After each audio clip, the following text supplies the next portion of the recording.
selamat sore Ibu. Kami dari kelompok 6 akan melakukan rekaman dari hasil kerja kelompok kami, yaitu tentang makalah startup catering. Sebelumnya perkenalkan, saya Alsiani Epoy dengan NIM 2119106. Perkenalkan, nama saya Tommy Purnamu, NIM 2119090. Perkenalkan, nama saya Nimbor Penjanji dengan NIM 2119089.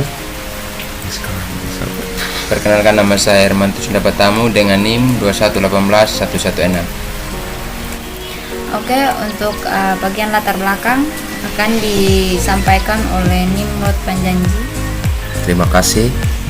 Di sini akan membacakan bagian dari latar belakang.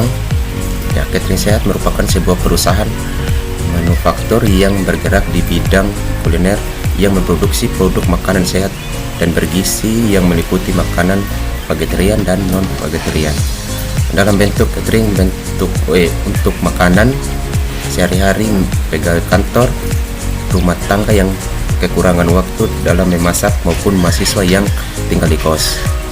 Sebagaimana kita ketahui, zaman sekarang banyak sekali makanan yang dijual di pasar yang kurang memenuhi kriteria makanan sehat dan bergizi.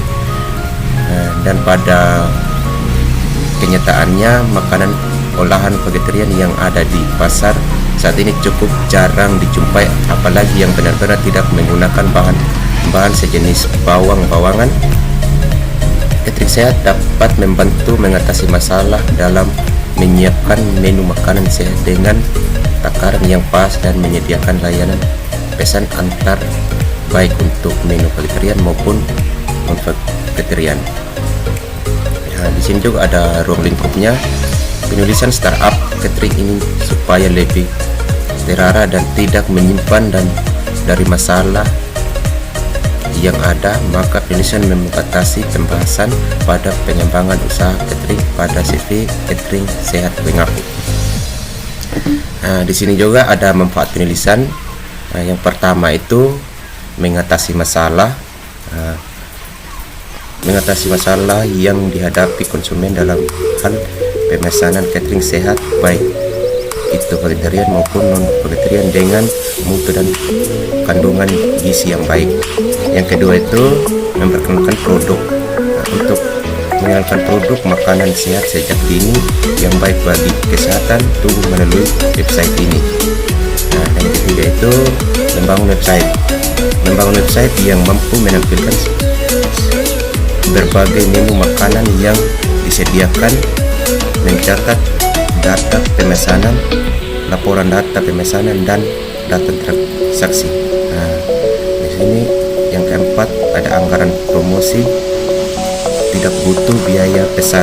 Anggaran biaya promosi offline jauh lebih besar dibandingkan dengan online. Dan di sini ada juga yang kelima, target pasar online bisa lebih fokus dan mendetail. Anda bisa menentukan sendiri target pasar, mulai dari sejenis kelamin, umur, lokasi, dan masih banyak lagi. Hal ini bisa dilakukan dengan bantuan sosial media. Yang keenam, media online tidak mengenal jarak dan waktu, karena di media online bisa akses oleh siapapun dan kapanpun. Ini merupakan salah satu keuntungan jika Anda menggunakan promosi lewat website. Dengan menuliskan profil dan foto-foto berbagai macam menu catering online, kita orang mulai bisa mengenal Anda lewat website yang kita buat. Dan yang terakhir sini, adanya catering online memudahkan para calon konsumen, tidak perlu repot-repot untuk keliling mencari informasi catering yang diamati. Cukup dengan menggunakan share, calon konsumen dapat menemukan apa yang dicari. Di sini juga ada anggota tim project. Yang pertama itu CEO ada Herman Kusipatamu, dan adapun tugas dari CEO yaitu pertama merancang dan menginovasi visi startup, dan yang kedua menvalidasi anggaran tim, dan yang ketiga merekrut anggota tim, yang keempat memprediksi tren pasar, yang kelima menguraikan strategi bisnis startup, kelima membangun hubungan dengan investor, enam mengatur biaya dan anggaran. Nah, ada juga di sini CTO ada Rafaela dan Angelita.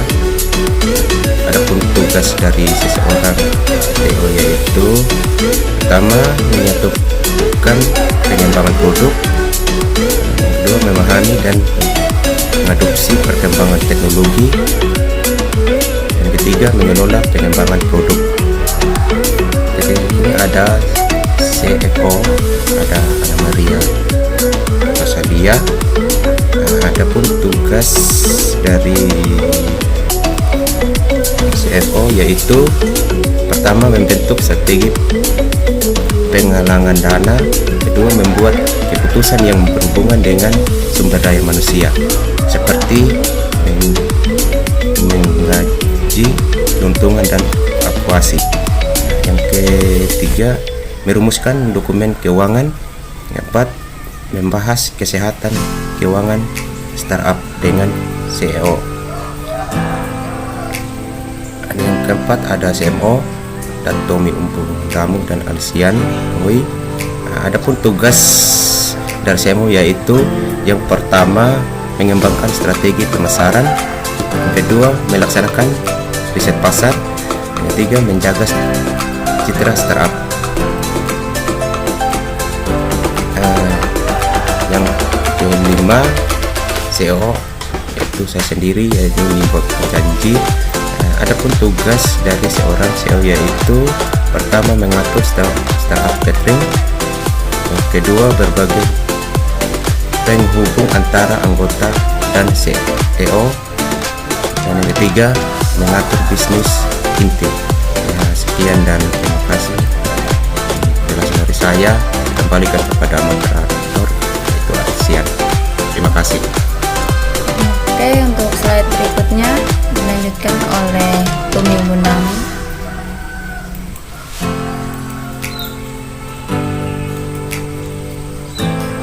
Saya akan membacakan bagian metode pengembangan sistem.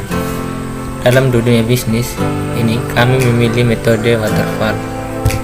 Seperti yang telah kita ketahui bahwa pengguna waterfall dalam sistem pengembangan ini sangat tepat. Metode waterfall atau disebut juga metode air terjun atau yang sering dinamakan siklus hidup klasik, classic life cycle, di mana hal ini menggambarkan pendekatan yang sistematis dan juga berurutan pada pengembangan perangkat lunak, dimulai dengan spesifikasi kebutuhan pengguna lalu berlanjut melalui tahap-tahap berikut. Yang pertama, requirement analysis. Pada tahap ini, pengembangan harus mengetahui seluruh informasi mengenai kebutuhan software seperti kegunaan software yang diinginkan oleh pengguna dan atasan software. Informasi tersebut biasa diperoleh dari wawancara, survei, atau diskusi. Setelah itu informasi dianalisis sehingga mendapatkan data-data yang lengkap mengenai kebutuhan pengguna dan software yang akan dikembangkan. Yang kedua, desain. Tahap selanjutnya yaitu desain. Desain ini dilakukan sebelum proses coding dimulai. Ini bertujuan untuk memberikan gambaran lengkap tentang apa yang harus dikerjakan dan bagaimana tampilan dari sebuah sistem yang diinginkan, sehingga membantu menspesifikasikan kebutuhan hardware dan sistem, juga mendefinisikan arsitektur sistem yang akan dibuat secara keseluruhan. Yang ketiga, development. Proses penulisan kode akan ada di tahap ini. Pembuatan software akan dipecahkan menjadi modul-modul kecil yang nantinya akan digabungkan dalam tahap selanjutnya. Dalam tahap ini juga akan dia lakukan pemeriksaan lebih dalam tahap modul yang sudah dibuat. Yang keempat, testing. Pada tahap ini akan dilakukan pengembangan modul-modul yang sudah dibuat sebelumnya. Yang terakhir atau yang kelima, maintenance. Maintenance adalah tahap terakhir dari modul pengembangan waterfall. Di sini software yang sudah jadi akan dijalankan atau dioperasikan oleh penggunanya. Di samping itu dilakukan pula pemeliharaan yang termasuk perbaikan kesalahan, yang kedua perbaikan implementasi unit sistem, dan yang ketiga peningkatan sistem sesuai kebutuhan baru. Tahap-tahap metodologi.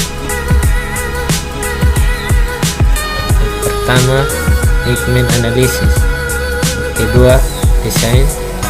Yang keempat, implementation.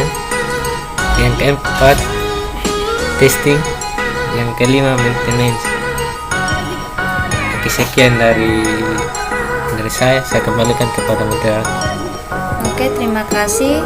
Untuk slide berikutnya dilanjutkan oleh Ermantus.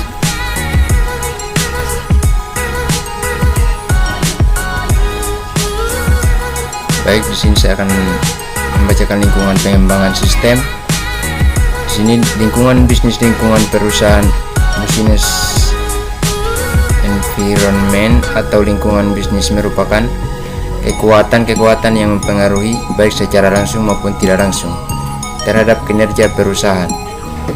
Selain itu, lingkungan merujuk pada lembaga-lembaga atau kekuatan-kekuatan yang berada di luar perusahaan tersebut dan secara potensial mempengaruhi kinerja perusahaan. Di sini ada lingkungan internal adalah lingkungan di dalam perusahaan, meliputi aspek keuangan, SDM, pemasaran, operasional, dan aspek-aspek perusahaan lainnya. Spesifikasi perangkat keras yang digunakan pada saat pembangunan sistem informasi penjualan di Salwajati Furnitur dan Persel Palembang yaitu ada PC personal komputer, spesifikasi yaitu Intel, Celeron processor, dan yang bagian B monitor spesifikasi yaitu layar 14 inch, yang bagian C 2GB DB R3 memori, dan yang D harddisk 500GB atau HDD. Selanjutnya, lingkungan pengembangan sistem.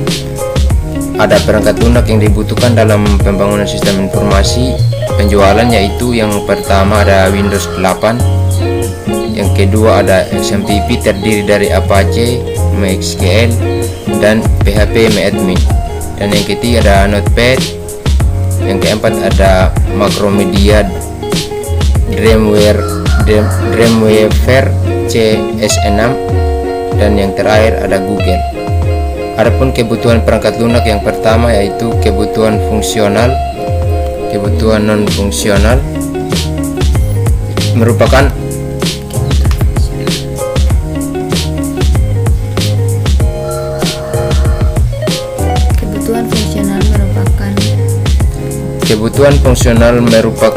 bagian paparan mengenai fitur-fitur yang akan dimasukkan dalam aplikasi yang dibuat. Fitur-fitur tersebut antara lain sebagai berikut, yaitu yang pertama website yaitu mampu diakses oleh seluruh pengguna, dan kedua mampu memberikan informasi mengenai catering sehat, dan yang ketiga mampu melakukan input data pemesanan. Selanjutnya, kebutuhan non fungsional merupakan analisis yang dilakukan untuk mengetahui kebutuhan selain proses di dalam aplikasi yang akan dikerjakan oleh penulis, seperti hak akses setiap pengguna. Adapun keamanan, setiap user diberikan hak akses untuk login dan dapat mengakses setiap menu aplikasi. Adapun kecepatan jaringan sangat cepat mengakses data menu dalam website. Sekian dari saya kembalikan kepada moderator. Terima kasih. Oke, terima kasih. Oke, untuk slide selanjutnya, sini saya yang akan mempresentasikan. Di sini ada use case diagram dari startup catering sehat. Di dalam use case diagram ini terdapat 4 aktor, yaitu yang pertama aktor pembeli, aktor admin, aktor keuangan, dan aktor kurir.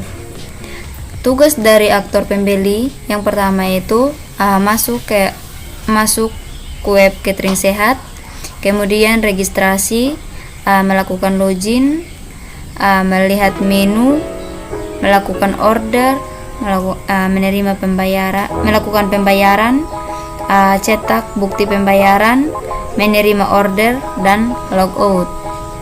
Sedangkan tugas dari aktor admin yaitu login, konfirmasi registrasi pembeli, update menu, konfirmasi orderan, kirim orderan lewat kurir, dan konfirmasi order yang telah dikirim. Lalu tugas dari aktor keuangan yaitu login dan konfirmasi pembayaran. Sedangkan tugas dari aktor kurir yaitu mengirim order dan konfirmasi order yang telah dikirim. Ya. Kemudian di sini ada deskripsi dari use case diagram. Seperti yang telah kita ketahui bahwa use case sendiri adalah satu dari berbagai jenis diagram UML atau Unified Modeling Language yang menggambarkan hubungan interaksi antara sistem dan aktor. Jadi use case ini dapat mendeskripsikan tipe interaksi antara si pengguna sistem dengan sistemnya. Untuk aktor sendiri itu adalah seorang atau sesuatu, ya, seperti perangkat dan sistem lain yang berinteraksi dengan sistem. Yang pertama di sini ada aktor pembeli. Aktor pembeli yang dilakukan ialah masuk ke website catering sehat, kemudian melakukan registrasi untuk mengisi data. Setelah itu pembeli mendapat username dan password untuk login masuk. Setelah itu, pembeli melihat menu yang akan diorder. Ketika sudah ada pilihannya, ia melakukan order menu. Selanjutnya, melakukan pembayaran, menerima bukti pembayarannya. Setelah itu, menunggu orderan sampai pada alamat pembeli, dan ketika sudah menerima barang, pembeli bisa logout dari web tersebut. Yang kedua ada aktor admin. Yang dilakukan ialah login pada website lalu mengkonfirmasi registrasi dari pembeli. Di sini juga admin dapat mengupdate menu, mengkonfirmasi makanan yang diorder dari pembeli. Setelah semuanya sesuai dengan orderan, maka pesanan yang disiapkan setelah itu dikirim ke alamat pembeli lewat jasa kurir. Admin juga mengkonfirmasi ketika pesanan telah dikirim. Lalu aktor keuangan. Yang dilakukan ialah login ke website, lalu melihat pembayaran yang dilakukan pembeli setelah lakukan konfirmasi pembayaran. Lalu aktor kurir, yang dilakukan ialah login ke website, lalu melihat alamat tujuan untuk mengirim orderan ke pembeli.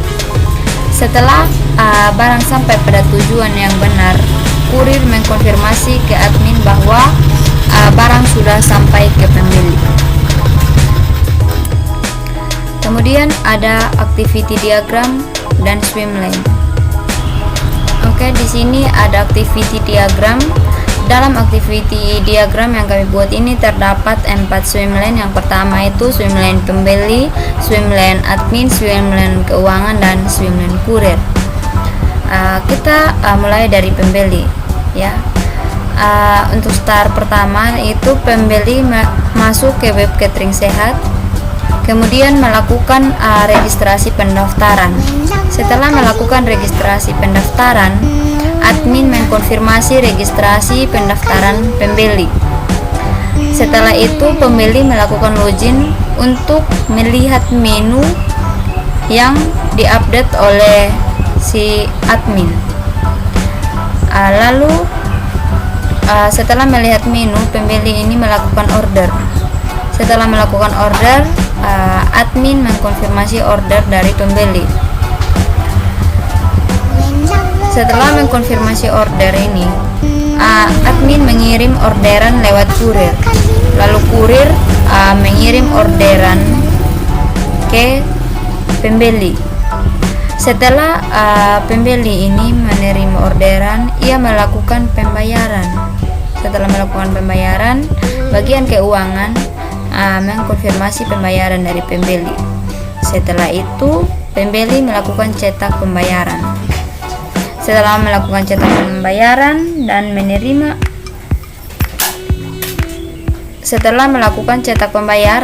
menerima orderan, pembeli ini melakukan logout atau keluar dari web catering sehat. Oke, demikian presentasi dari kelompok kami. Untuk terakhir di sini ada kesimpulan.